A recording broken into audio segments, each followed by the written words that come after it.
Masu sauraro barkanmu da warhaka. Zainab mai agogo ke tare da ku a cikin wani sabon gajeren labarin mai taken haƙƙin uba. A garin Kano a wata unguwa an yi wani dattijo mai suna Malam Ya'u.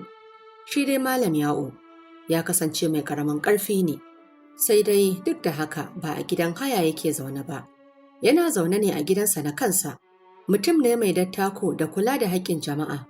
Wannan ne ya saka gaba ɗaya mutanen unguwar ke girmama shi. Yana da ‘ya'ya guda 3, maza 2, mace 1. Duk da yaran malam sun tashi akan tarbiyyar da ya gina su a kanta. Sai dai kash, ita Sakina ta fita daban daga cikinsu. Tun tashin Sakina tana son ƙyale-ƙyale da son nuna kai. Wannan halin nata ne ya saka a kullum take cikin lamarin masu hannu da shuni. Don ko abota za ta yi, sai dai da masu bugun Abuja a aljihunsu. Haka ta fara iya allanta tana wankewa cikin kwanciyar hankali ba tare da damuwa ko gudun kwaɓarta za ta yi ruwa ba. A kullum Malam Ya'u yakan ce auta don girman Allah, kar ki yi sanadiyar ɓacin ranmu gaba ɗaya har ki san wace ce ki zauna a matsayinki. Daga mahaifin nata ya faɗi wannan maganar haushi ne zai kama ta, domin za ka fahimci haka daga ta fara dare ƙafafu tana kumburo baki. Amma duk da haka bai saka Malam Ya'u da matarsa mahaifiyar Sakina ci gaba da yi mata nasiha ba, domin dai yayinta maza suna wajen neman kuɗi. Tafiya ta yi tafiya har Sakina ta fice daga matakin yarinta, girma ya zo mata. Ranar ta fara ganin alamun girma, mama ta ce da ita, yanzu kam kin fice matakin yarinya, kin zama babba kamar yadda alƙalami ya hau kaina. Idan na yi aikin zunubi, haka ke ma zai hau kanki. Don haka, duk wannan rashin jin naki, ina fata za ki daina domin ki tsira da mutuncinki. Sai ta yi shiru, ita kuwa Sakina sai ta zuba mata namujiya tana kallonta. Abin da nake faɗa miki yau ba lallai bane ya yi miki amfani, amma a nan gaba ko babu ni za su yi miki amfani kuma za ki tuna su. Taɓe baki ta yi tana mai faɗin, ki gama mama, yanzu na fara cin duniya ta da tsinke. Babu abin da zai dakatar da ni daga abin da na yi niyya. Duk da ita a nata haukan ba ta yi tsammanin mama ta ji abin da ta faɗa ba. Ita kuwa jin abin da Sakina ta faɗa sai ta ja bakinta ta yi shiru. Abin da Sakina ta faɗa yana yi mata yawo a cikin ƙwaƙwalwarta. Ba ta yi ƙasa a gwiwa ba sai da ta sanar da malam abin da suka tattauna. Amma sai malam ya kwantar mata da hankali. Yana mai ce mata, zan yi wa Sakinar nasiha. Komai zai wuce insha Allah. Duk da nasihar da malam ya yi mata, amma bai shiga kunnen Sakina ba. A halin yanzu dai shekarun Sakina sun kai 20. Gidan rawar da ke garin Kano ɗaya ne bata taɓa sanya ƙafarta ba. Tuni ta kangare har ta gagari Malam Ya'u da ya sanadiyar zuwanta duniya. Ganin abin nata ba mai ƙarewa ba ne, sai yanke shawarar idan za su fita shi da mama za su rufe ƙofar gidan ne. A ranar bayan Sakina ta tashi daga barci, ta gama shirinta na zuwa wajen yawonta. Tana taɓa ƙofar gida ta ji ta gam a rufe. Rai a ɓace ta tsaya, tana damƙe ƙugu. Tana tunanin ta ina za ta ɓullo ma wannan al'amari. Wayarta ƙirar iPhone 15 ce ta yi ƙara. Ta ɗaga ta kara a kunne, tana mai yin tsaki. Wallahi tsohon nan ne ya ƙaro wulaƙanci da ƙasƙanci. Yanzu haka fa ya rufe ni a gida ya tafi. Ita ma wannan matar ban san inda ta nufa ba. Daga can ɓangaren aka amsa mata da, to ke Kinat, ai dama laifinki ne. Tun yaushe na kawo miki hanyoyin rabuwa da su amma kika ƙi. Yanzu dai ina jiran ki. Sai ki san yadda za ki yi ki fito. Yana gama faɗa ya katse kiran. Ita kuwa bin wayar ta yi da kallo. Domin a duniyar Allah, idan akwai abin da ta tsana, bai wuce ta ɓata wa gaiji rai ba. Domin ta gwammace ran Malam Ya'u ya yi baƙiƙirin akan nasa ya ɓaci. Ganin dai babu mafita sai ta yanke shawarar ta haura katanga. Don haka sai ta cire takalminta, ta wurga waje haka ma jakarta.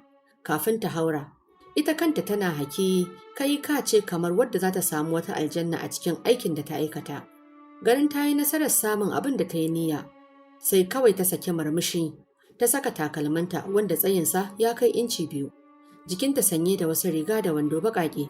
Sai ta gama gyara jikinta tsaf, gudun kar a je ƙura ko wani abu ya liƙe mata a jiki. Sai kawai suka yi ido biyu da malam. Ta yi murmushi ta ce, baba, barka da dawowa. Fatan dai ka tafi da muƙullinka don ku ne masu buƙatar ƙofar gida. Tana dasa aya sai ta kaɗa kai ta bar wurin. Shi kuwa Malam Ya'u kamar an dasa dusa a wajen. Kasa koda motsa ɗan yatsarsa ya yi.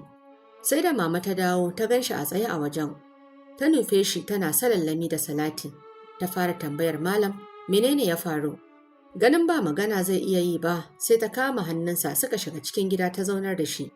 A wannan rana dai Malam Ya'u da matarsa a asibiti suka kwana domin har gado aka bashi. A cewar likitoci jininsa ne ya hau, wanda a da can baya ba shi da wani hawan jini.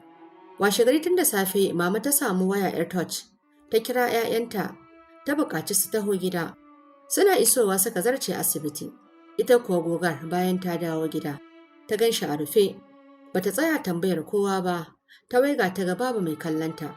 Kai ka ce wata sabuwar barauniya. Haka wannan karan ma ta kama katangar gidan ta haura. Kwanansu 3 a asibiti aka sallamo su. Lokacin da suka zo gidan bata nan, mama ta sanar da su dukkan abin da kanwarta su take aikatawa. Sai yamma likis sannan ta shigo gidan. Tana shigowa babban yayansa Ali ya rufe ta da duka kamar sarki ya aiko shi. Bata yi yunkurin kare kanta ba, amma kuma ko hawaye bai fito daga idanuwanta ba. Shi kuwa Isa babu abin da yake yi sai tagumi ya zuba musu idanu. Ganin dai da gaske Ali yake yi, ya sanya Isa ya ce, "Yaya Ali, ka rabu da ita, don sai ka iya kashe ta a banza." Don dole haka ya haƙura ya ƙyale ta. Washe gari kuwa da ta bar gidan sai da aka shafe sati 1 kafin ta dawo. A wannan karan hankulansu ba ƙaramin tashi ya yi ba, na rashinta a gidan, don ba ta taɓa kaiwa irin wannan lokacin ba idan ta fita. Duk da haka Ali bai hana yi mata uquba da hukunci ba, sannan suka yanke shawarar za su bayar da ita aure. Amma duk wanda aka ce za a haɗa su da ita, to tabbas idan ya zo zance sau ɗaya baya sake dawowa. Don dole suka haƙura suka koma wajen neman su. A wannan lokacin jikin malam ya yi sauƙi, amma ya rame. Tsabar tashin hankalin take sanya shi a ciki. Wata rana bayan ta dawo daga yawonta, za ta shige ɗaki, malam ya dakatar da ita. Ya ce tun da dai yanzu kin fi ƙarfi na, kin mayar da bariki su ne iyayenki su ne uwarki da ubanki. To ki kwashe kayanki, ki bar min gidana, ki tafi can bariki. Ni ba zan iya ci gaba da zama da ke ba. Dariya ta yi ta ce, "Yo sai me don ka kore ni? Ai ban rasa wajen zuwa ba. Na san sarai idan na bar gidan nan za ka yi farin ciki ko? To babu inda zan je. Kuma idan ka kuskura ka ƙara kamanta irin wannan maganar, na yi alƙawarin sai na cinna wa gidan nan wuta cikin dare, mu mutu gaba ɗayan mu kowa ya huta. Da ƙoƙarin hana na rawar gaban hantsi da kuke yi." Mama na gefe tana jin dukkan maganganun nasu. Sai kawai ta ɗora hannu a ka ta fashe da kuka tana faɗin, "Na shiga uku na lalace ni Ladi. Wannan yarinya ina duniya za ta kai ki." Ita kuwa bata tsaya binta kansu ba, ta shige ɗakinta ta yi kwanciyarta. Malam share hawayen da suka zubo masa ya ce, "Ki yi haƙuri Ladi, komai zai wuce." Daga haka ya fice daga gidan, bai zame ko ina ba sai police station.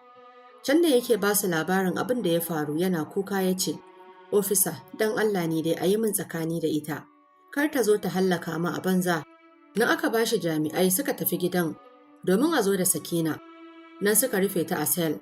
Suka ce da malam ya tafi za su ji da ita, za su cire mata dukkan wasu almutsotsan rashin kunyar da ke tattare da ita. Bata ko kwana a wajen ba, aka zo aka yi belinta. Wata ƙawarta ce wadda ita ce ke ƙara ɗora ta a keken ɓera. Haka ta ci gaba da cin duniyarta da tsinke kamar yadda dai ta faɗa. Kasancewar shi Allah ba a zalimin sarki ba ne. Ba a ɗauki wani dogon lokaci ba, wani alhaji da yake zuwa ɗaukar ta a mota ya tarfa wa gumbarta ruwa. Ai kuwa sai komai ya caɓe mata. Shekarunsa sun kusa 70, amma da ƙarfi da yaji a bata so, haka ta aure shi, don ya ce ko dai ta aure shi ko kuwa shi ya yi ajalinta. Haka ya kai ta gidansa ya saka ta a cikin yaransa, don ko mata ba shi da ita a lokacin. Nan take ta dawo baiwa, don komai ita ke yi musu. Hatta tuƙa tuwo tukunya lamba 30, babu mai taimaka mata, balle kuma ya ji tausayinta. Idan dai bata zuba ta ci a bakin murhu ba, to babu shakka a ranar ba ta da abinci a gidan nan. Domin da Alhaji ya dawo gidan, zai sunkuce ta ya nufi ɗaki da ita. Cikin ƙanƙanin lokaci ta rame ta yi baƙiƙiran kamar akuyar mayo. A lokacin da duniya ta fara koɗa ta, ta saci hanya don zuwa gidansu. Ai kuwa su malam suka yi kamar ba su taɓa sanin wata halitta mai suna Sakina a duniya ba. Don haka dole ta kama hanya ta koma gidan mijinta, wadda ta yi wa laƙabi da kurkukun duniya. Sai dai kuma kash, Abin da Sakina take mantawa duk wuyar da take sha a gidan Alhaji. Haƙƙin iyaye baya barin mutum ya zauna lafiya. Kai ka ce nadama ba za ta taɓa zuwar mata ba. Sai gashi ita da kanta take rufe kanta a ɗaki ta fashe da kuka tana mai faɗin. Tabbas haƙƙin ubana ba zai taɓa bari na ba. Domin ita kanta ta san idan akwai wanda ta fi ɓata wa rai a duniyar nan to bai wuce Malam Ya'u ba. Wanda ya yi ƙoƙarin ganin ta zama mutum mai nagarta a cikin al'umma. Kamar dai sauran 'yan uwanta, amma ita sai ta zaɓi bin duniya da ɗaukar zigar mutanen banza, wanda a lokacin baya babu wanda ta ɗauka a matsayin masu ƙaunarta sai su. Mai sauraro, a nan muka kawo ƙarshen wannan taƙaitaccen labari mai taken haƙƙin uba, wanda ya zo muku daga alƙalamin Zulai Sabitu. Da fatan za ku yi amfani da darussan da ke cikin labarin.